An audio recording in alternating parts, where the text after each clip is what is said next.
अच्छा मिर्जा साहब, अब हमने ऑफ द फील्ड बात तो कर ली, अब जरा ऑन द फील्ड की बात कर लें। मैच जो पाक भारत था उसकी शुरुआत तो बड़ी ही अच्छी हुई मैं कहूंगी, और ऐसा लगा कि आज पाकिस्तान जो है वो कुछ धोखा सा दे देगा। अदरवाइज तो हम अनप्रिडिक्टेबल है ना हमें, लेकिन कुछ अरसे से हम इतना प्रिडिक्टेबल हैं कि हमें समझ में आ जाता है कि भाई पाकिस्तान ने फला मैच जो है नहीं जीतना या बड़ा मुश्किल होगा।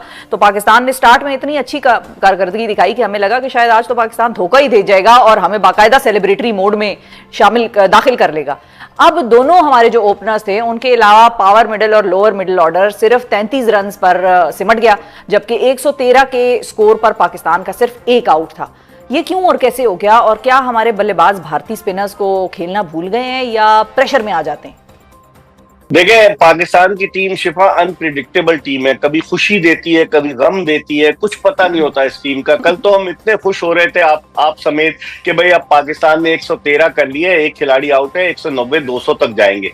उसके बाद 140 पे आउट होने के बावजूद हमने 20 रन पर उनके 3 टॉप के प्लेयर अभिषेक शर्मा, सूर्य कुमार यादव और शुभमन गिल को आउट कर लिया। तो हम समझ रहे थे कि अब हम आ जाएंगे, लेकिन फिर गलतियां, और दरअसल टीम का सिलेक्शन प्रॉपर नहीं था, सिलेक्शन कमेटी का कोई सरबराह नहीं है। आप दिलचस्प बात देखें, अकाउंटेबिलिटी किसी की होगी?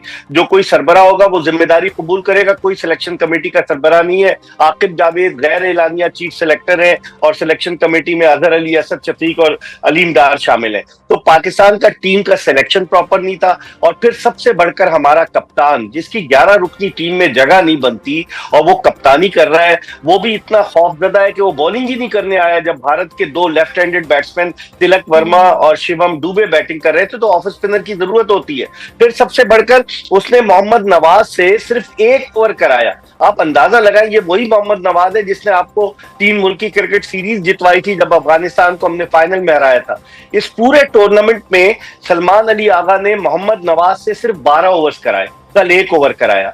और आप अंदाजा लगाएं, जो आपका मेन बॉलर है, आपका हेड कोच कहता है कि हमारा ये दुनिया का बेहतरीन बॉलर है, आप उससे बॉलिंग नहीं करा रहे, तो इससे उनका वैसे मिर्जा साहब आर्ग्यूमेंट ये है कि दोनों लेफ्टीज जो हैं वो बैटिंग कर रहे थे और वो खुद नवाज भी लेफ्टी हैं, तो इसलिए मैचअप वो खुद क्यों नहीं करने बॉलिंग के लिए आए? ऑफ स्पिनर जो है वो लेफ्ट हैंडेड बैट्समैनों के लिए तो मुश्किलात पैदा करता है। चले लेफ्टी आउट हो गए थे, बीच में पहले कहीं नहीं इस्तेमाल किया। हुसैन तलत जो मैन ऑफ द मैच हुआ बांग्लादेश के खिलाफ, उससे आपने बॉलिंग नहीं कराई। आपने फहीम अशरफ से 3 ओवर्स ऑन अ ट्रॉट करा दिया, हालांकि 2 ओवर्स कराते। बहुत सारी गलतियां की हैं कप्तान ने आपके, और ये कप्तान इस टीम में डिजर्व नहीं करते। 11 रुकनी टीम में उनकी वजह से पूरा बैटिंग ऑर्डर डिस्टर्ब हो गया है, उनकी वजह से टीम का कॉम्बिनेशन इतना अच्छा नहीं रहा।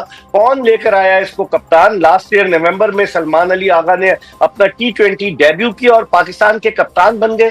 म्यूजिकल चेयर का गेम जारी है शिफा पाकिस्तानी टीम में कप्तान का। कभी शाहीन आफरीदी, उसके बाद बन जाते हैं बाबर आजम, उसके बाद बन जाते हैं मोहम्मद रिजवान, उसके बाद बन जाते हैं सलमान अली आगा। तो ये म्यूजिकल चेयर का गेम तब खत्म होगा, और फिर 4 महीने बाद T20 वर्ल्ड कप होने वाला है फरवरी में भारत। अच्छा, वैसे इसी वाले से मैं आपसे सवाल पूछ लेती हूँ मिर्जा साहब के सलमान आगा ने रन्स बनाए हैं टोटल 60, तो ये अब आपको 72 हाँ, तो अब ये जो 72 रन वाला कप्तान है, ये आपको आगे कंटिन्यू करता नजर आ रहा है? आपको लगता है कि बस घर ही जाएंगे?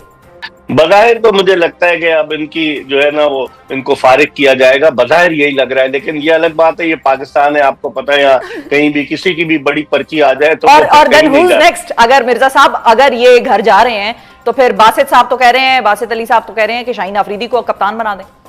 आम ओपिनियन यही है, क्योंकि ये बाबर और रिजवान को तो इन्होंने खुद निकाला है ना इस सिलेक्शन कमेटी ने। कैसे उसको कप्तान बना के ले आएगी रिजवान को? हालांकि रिजवान वनडे के व्हाइट बॉल के कप्तान है, लेकिन मुझे ये लग रहा है कि जिस तरीके से शाहीन आफरीदी ने परफॉर्म किया है और जो उसके साथ ज्यादती हुई कि उसको सिर्फ 5 T20 के लिए न्यूजीलैंड कप्तान बनाकर भेजा गया, वहां सीरीज हार गया और उसके बाद उसको फारिग कर दिया गया।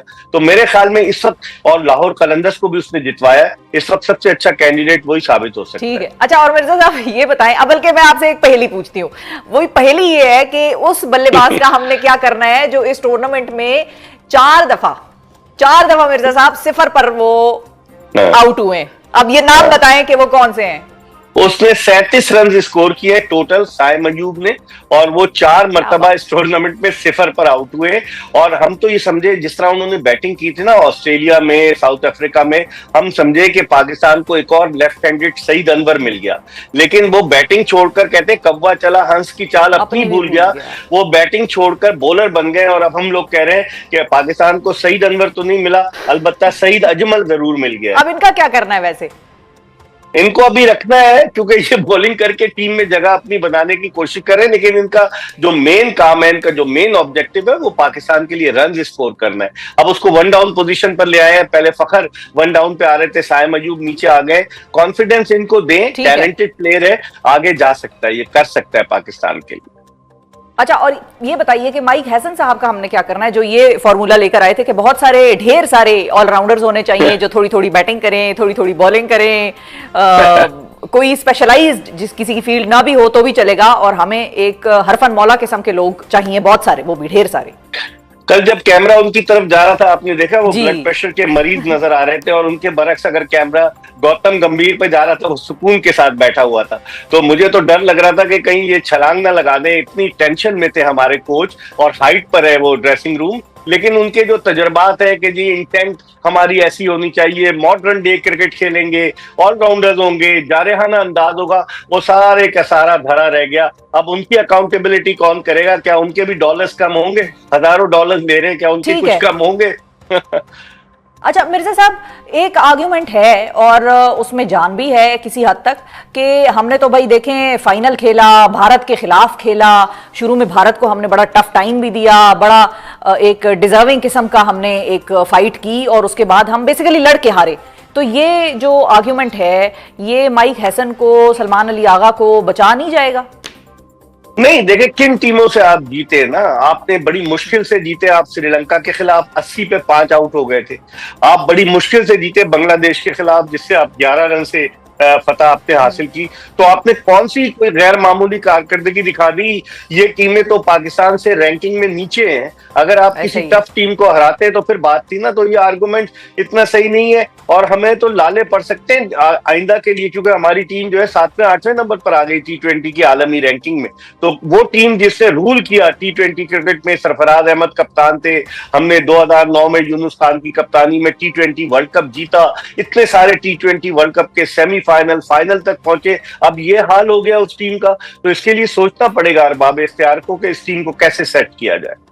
अच्छा मिर्जा साहब, फाइनली जाते जाते ये बताइए कि अब साउथ अफ्रीका ने आना है पाकिस्तान टेस्ट खेलने के लिए, टेस्ट सीरीज है, उसके बाद फिर व्हाइट बॉल क्रिकेट भी खेली जाएगी, उसमें आप क्या देख रहे हैं, क्या होता नजर आ रहा है आपको? आप सर्जन का पूछेंगी तो बड़ा मैं एहतियात के साथ उसका जवाब दूंगा कि सर्जन तब्दील होता है कि नहीं होता। लेकिन जो क्रिकेट के हालात है, उन हालात में तो पाकिस्तान क्रिकेट बिल्कुल एक ऐसी गहरी खाई में जा गिरी है जहां से निकलना मुश्किल हो जाएगा। शिफा, अब से 13 दिन के बाद पहला टेस्ट मैच 12 अक्टूबर से शुरू हो रहा है। कहीं ये ना हो कि हम सारे गम भुलाकर उधर लग जाएं और फिर वही लोग पुरानी तनख्वाह पर काम करने लग जाए।